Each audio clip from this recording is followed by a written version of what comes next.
y'all remember, I know I've been talking a lot about movies this past few weeks, but I was thinking back about the movie, I think it was 2005, the movie Mr. and Mrs. Smith with Angelina Jolie and Brad Pitt, two just beautiful people.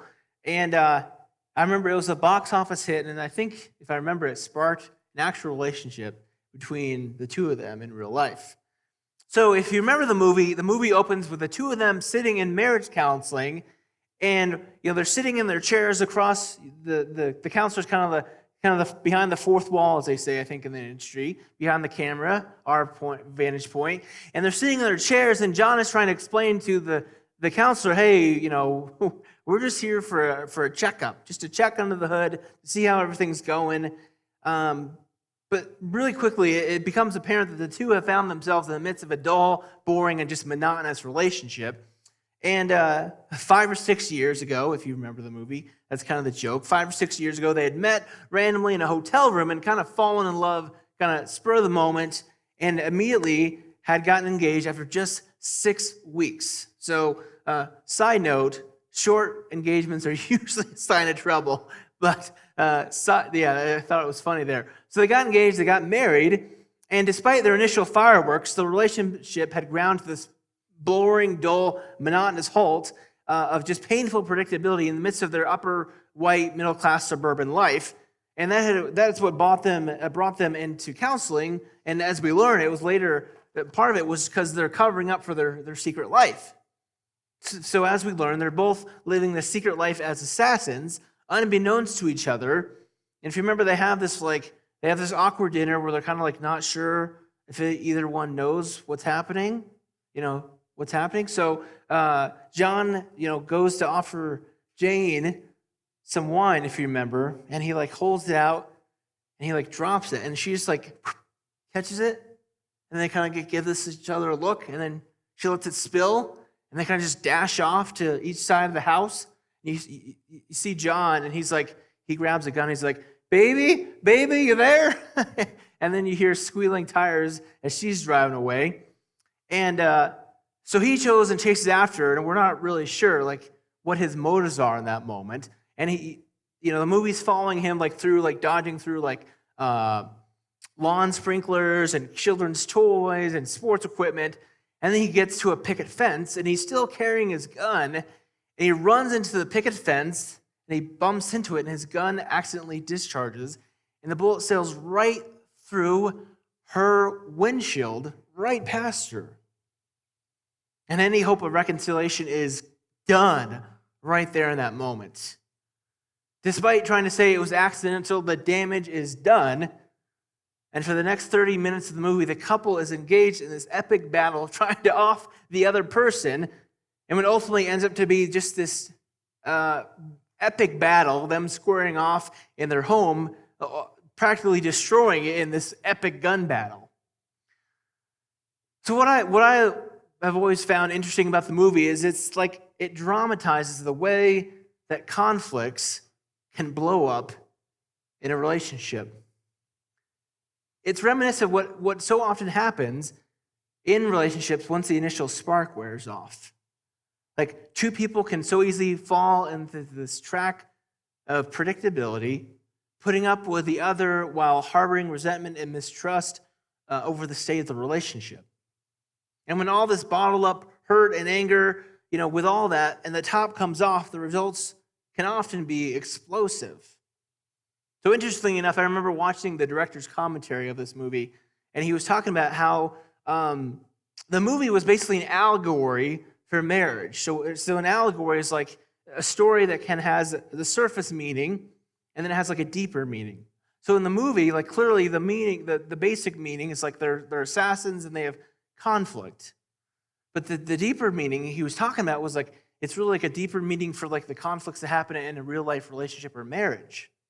And he was saying that the accidental discharge of John's gun was symbolic of how one flippant remark, and if we've been in a relationship for one time or another, we know how that's true. That one kind of flippant remark, that one kind of just sarcastic jab, that one time we want to get the last word in, how that one slippage of the tongue, or in John's case, an actual accidental discharge of the weapon can lead to destructive conflict. Now, unless you all are living a secret life I don't know about, any secret assassins in here? I think most of us here are far likely more experienced with the allegorical understanding of this movie far more than we are with a literal understanding. Namely, that our words and our words can have a violent emotional impact on another person in whom we are in relationship with.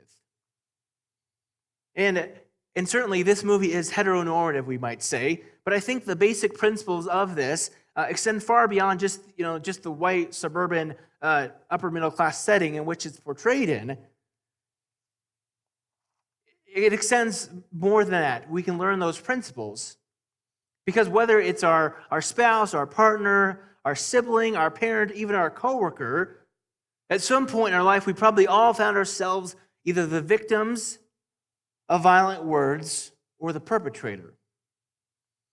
In reality, we've probably been on both the giving and the receiving end of those violent words.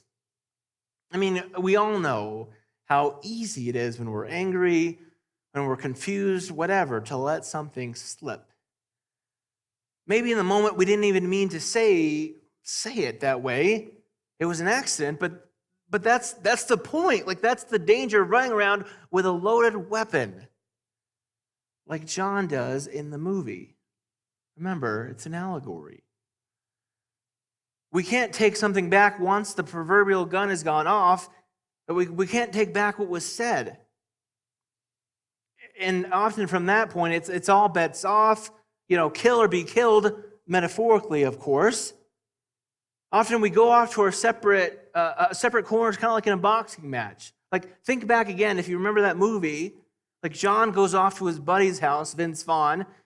Vince Vaughn hasn't done anything in a while, but it seems like he always plays that same character in movies. Vince Vaughn, he goes to his buddy's house, Vince Vaughn's house. And then Angelina Jolie, Jane, she goes off and hangs out with her girlfriends, right? Again, it's an allegory.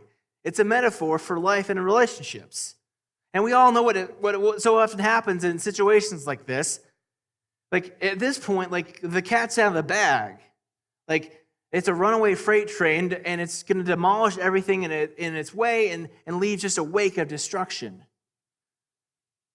Now, I do want to stop here for a moment and just say this, that as much as I'm speaking about violence metaphorically, if you ever find yourself in a situation where you yourself are in literal danger of verbal, emotional, or physical abuse from a spouse, a partner, a family member, a friend, whatever, please do what you need to do to stay safe in the moment until you can get to further safety.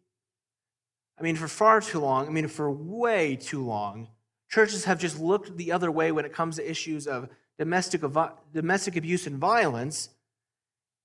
They've simply chalking it up as a marital dispute or whatever, and too many times pastors have even encouraged women to stay in a relationship and submit to an abusive husband for the sake of the marriage. I want to say clearly and affirmatively before I move forward here that this is never okay. It's not okay for that to exist. At Mission Gathering, we will always advocate for the health and safety of anyone in danger of domestic abuse or violence. I just want to be clear on that. As much as I'm talking about a violent movie and the allegory of that, but I want to be clear on this. Violence in a relationship is never okay, and we're not going to ask you to ever put up with that. But the reason why I find this movie so compelling is because it aptly illustrates the real and powerful effect our words can have on a partner or a spouse, whoever we're in a relationship with. And thankfully, in the last few years, it seems like the last decade or so, with all these anti-bullying efforts in schools, we've begun to talk about as a society the dangers that our words can have on other people. Yet, in many ways, we haven't taken these lessons to heart within our own relationships, often with disastrous consequences. Whether it's a marriage, a romantic relationship, or really, again, any relationship of any kind, once things have gotten this far, once our words have been fashioned into weapons, mutual destruction is often inevitable. And while reconciliation is not impossible, in many ways it seems that the threat of violence can always hang over a relationship. I mean, these memories, they still sit in the back of our minds. Those words still holstered, ready to be drawn at a moment's notice, if needed. How can we stop what so often seems like a runaway freight train when we just have these words locked and loaded, ready to use? How can we keep our relationships from forever being destroyed, from being damaged? I want to call our attention to this guy we've been talking about for the last few weeks, Isaiah. So again, Isaiah was an ancient prophet who lived many years ago, long before the time of Jesus was born. And he lived in a country that was under the threat of violence and turmoil. There was a literal threat of violence, the literal threat of invading army ready to come and conquer them. And him and his national leaders, they didn't know what to do. They didn't have a clue of what to do about it.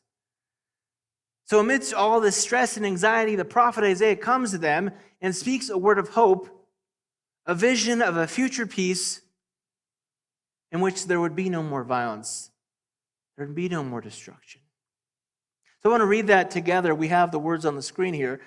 And in Isaiah chapter 2, it says, the word of Isaiah, the son of Amoz, this is the word concerning Judah and Jerusalem. Judah was this nation that he lived in, and Jerusalem was the capital city, kind of where everything went down. He writes, in the days to come, the mountain of the Lord's house shall be established as the highest of the mountains, and shall be raised above the hills, and the nations shall stream to it. Many people shall come and say, come, let us go to the mountain of the Lord, to the house of the God of Jacob. This, that he may teach us his ways, and that we may walk in his paths. For out of Zion shall go forth instruction in the word of the Lord from Jerusalem. He shall judge between the nations, and shall arbitrate for many people. They shall beat their swords into plowshares, and their spears into pruning hooks.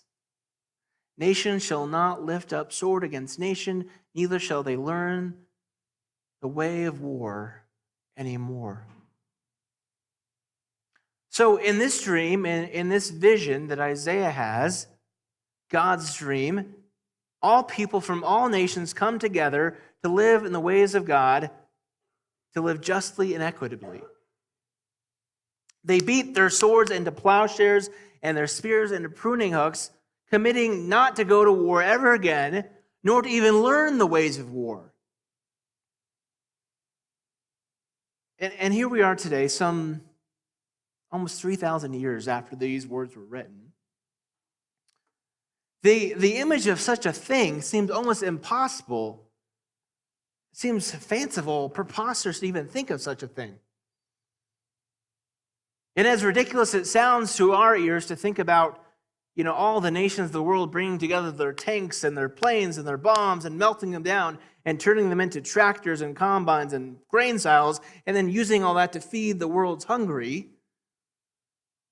It sounded equally preposterous to those people in that time in which this was written, because the threat of war and violence was just as equally, if not more so, real in their own time and in their own place.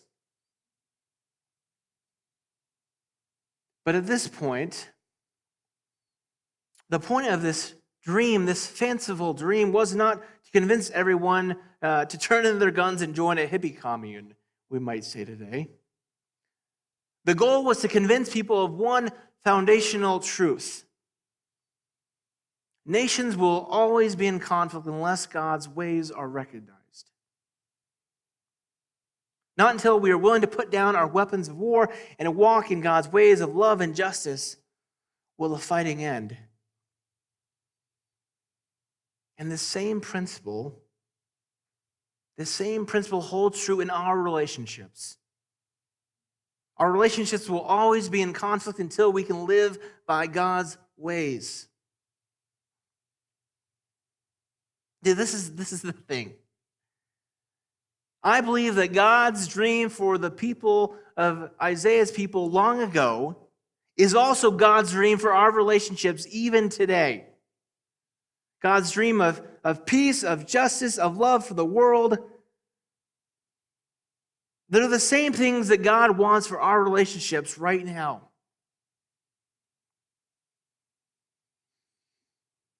And maybe you're here today and you're thinking about the movie Mr. and Mrs. Smith, and it seems like a biography of your life story, right?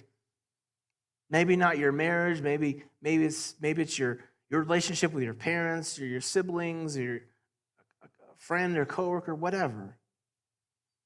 And the idea of everyone coming together in the spirit of love and peace and unity, of harmony, whatever, it seems as fanciful, as far off as it did thousands of years ago. Because let's be real. When we're in the midst of the battle, when the spears and the arrows are flying back and forth between you or your spouse or your partner, whatever,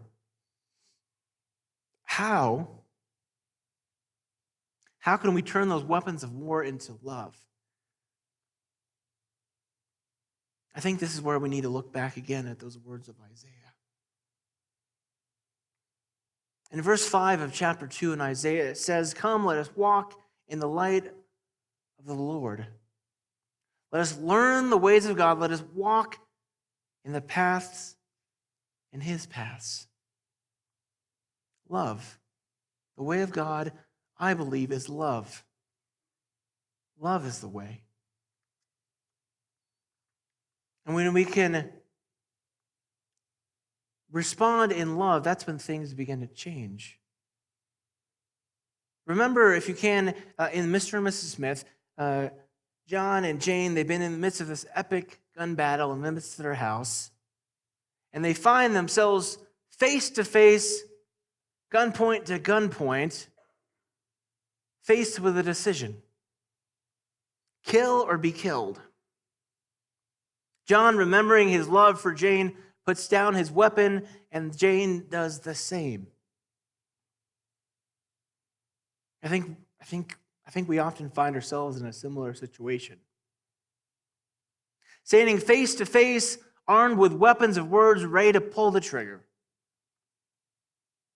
We've got to choose for ourselves, choose the ways of God, the ways of love for our relationship. We've got to put down those weapons of war, and instead, we've got to beat those weapons into plowshares, doing the real hard and difficult work of turning and tilling the soil of our heart and our soul and our minds so that we no longer produce anger and violence, but instead love and compassion. And I want to be real here and say this is not easy things to do. This is not easy work. Maybe for some of us, all we've known in our family history is violence and anger and hatred. So it's not an easy thing to be able to go in and do the hard work in our hearts and our minds and our soul, to turn those words and weapons of violence into gardening tools so we can begin to garden our hearts. It's not an easy thing.